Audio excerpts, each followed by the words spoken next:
What is the history of polynomial degree in algebra solutions? Imagine trying to solve a puzzle that gets more complicated as you go along. That's kind of how mathematicians have thought about polynomials and their degrees over the centuries.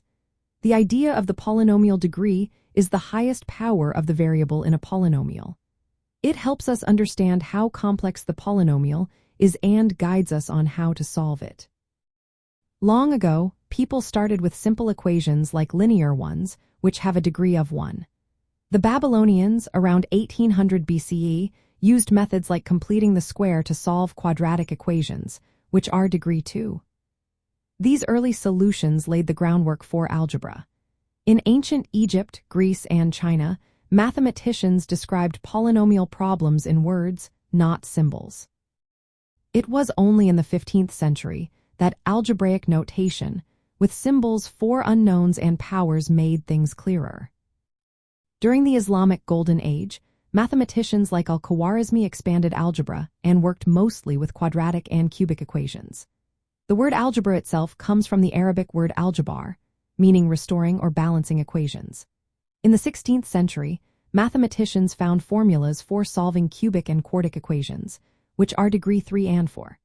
These breakthroughs helped us understand how polynomial degrees relate to the solutions we can find. In the 17th century, René Descartes introduced the use of superscripts to show powers, making the concept of polynomial degree more formal.